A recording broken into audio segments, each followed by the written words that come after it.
Today's video features a modern-day classic from Bob Dylan. It's been covered by a lot of people, most notably Adele. I'm going to show you how you can play along with Bob Dylan's original piano version with a capo at the 3rd fret, a nice straightforward finger-picking pattern, and mostly regular chords, a few unusual ones, but I'll show you an easy way to play those chords. Check it out.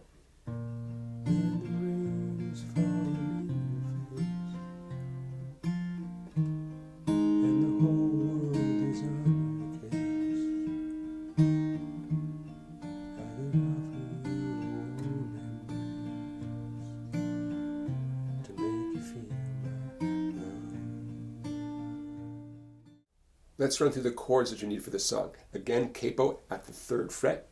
We will need a G chord. As usual, I'm going to recommend doing G with your middle ring and pinky to free up that index finger.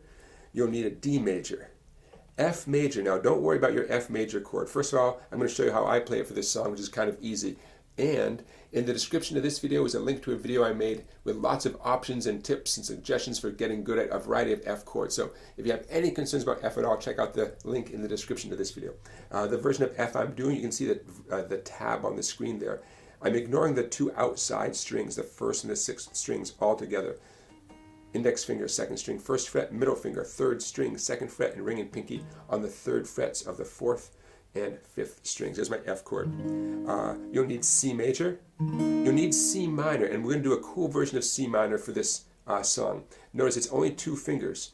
The C minor chord retains the ring finger on the 5th string, 3rd fret, index finger, 4th string, 1st fret, and we're going to include the 5th, 4th, open 3rd, and open 2nd strings. It sounds so cool in my humble opinion. So you do need that C minor chord. We're calling it C minor. The name could actually be a little more sophisticated than that, but let's just call it C minor for right now.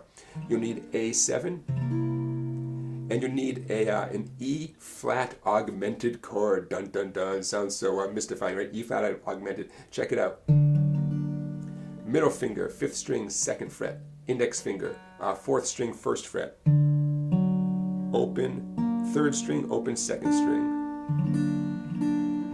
Okay, not so different from the one you just played, actually, right? So some of you might, as a reference, think of this as a B7 chord minus your ring and pinky. Okay, a two finger chord that we are calling in this context E flat augmented. Easy, right? So don't let the name scare you. Now let's talk about the finger picking pattern. I'm going to illustrate this using the G chord.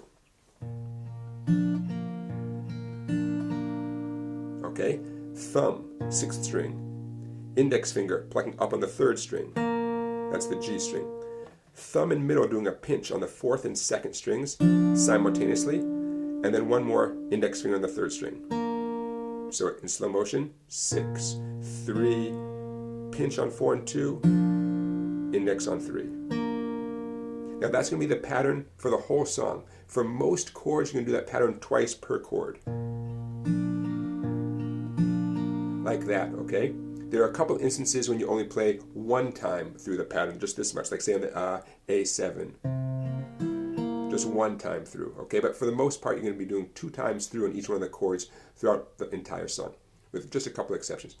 Now, what's going to change, depending on the chord you're playing, is only one thing. If you're playing a different chord, for instance, let's go to that A7 chord, the only difference, thumb on the 5th string first. Okay, thumb on the 5th string. That's all. But you're going to do that for the A7. You're going to do that for almost every other chord in the song. Okay, the D, the F, the C minor, A7, E flat augmented. Every other chord, thumb on the 5th string first, and the other fingers remain the same. So G is the only one where the thumb starts on the 6th string. And one last little detail before we get into the verse and the chorus and everything. Finger picking in some ways is very demanding. Every note has to be ringing clearly because every note is exposed, right? On the other hand, finger picking often frees up our fretting hand because you don't necessarily have to hold down all the notes of the chord if you're not plucking those particular notes. So for instance, on the G chord, I may not even fret the 1st string with my pinky because I'm not going to be using that string anyways. That makes sense? You are allowed to do that, okay? You're allowed to sort of put down fragments of the chord rather than the whole grip. Some cases like C and A7, yeah, you do have to hold down the traditional full way of doing those chords. But just a little heads up, for this song and for future songs, finger picking sometimes liberates your fretting hand. from playing a whole full chord that you might play if you were strumming everything. All right, that's my little pitch. Let's get into the verse. So let's jump into the first verse.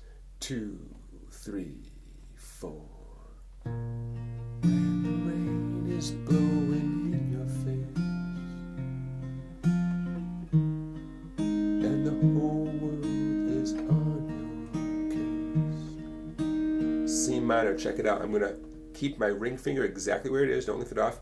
Hop my index over to the 4th string, 1st fret. Now this is going to be kind of an interesting sounding chord. I really love it. Check this out.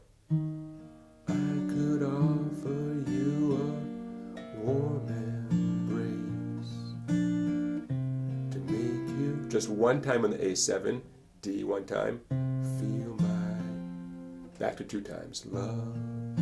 So those are the exceptions, right? The A7 and the D, only one time through. That's all. That's why they have those little stars next to them on the screen there in front of you. Second verse, no talking from me. Here comes.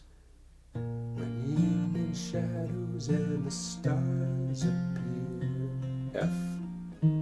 There is no one there to dry your tears. I could hold you for a million years to make you feel my love. Okay, and now let's go on to the next part of the tune. Let's go on, I'll call it the chorus. Here comes the chorus. Now is a good time to remind you to give this video a thumbs up, please, and to subscribe to my YouTube channel. It's free, as you probably know, and you'll get notified as soon as I post a new video, which recently has been every single day since January 1st, 2017. All of these videos are collected on a playlist at my YouTube channel called 365 Riffs for Beginning Guitar. So please check out that playlist for tons of classic songs just like this one. Also, you got my website down there. For $10, you can access a bunch of videos that are not available on YouTube. Okay, so let's get down to it. The chorus, or what some people might call the bridge of the tune, pretty straightforward. You can see the chord changing on the screen there in front of you. Here it comes. On the C chord, 2, 3, 4. I know you haven't made your mind up yet. Keep that middle finger down. Okay, the middle finger is going to stay. Index, 4th string, 1st fret, one time through the pattern. But I would, C, never do you, G 2 times, wrong. Back to C. I know it from the moment that we met. No doubt in my mind we belong. And there you have it. That's the whole tune, okay? Same finger picking pattern. Notice that never varied, right? You're going to use this pattern for tons of songs because it's easy. You do it for one song, you master it, and you're set. Okay, everybody, thank you so much for watching. Thank you, Bob Dylan, for writing yet another classic tune. And I'll see you for another video tomorrow. Take care, everybody.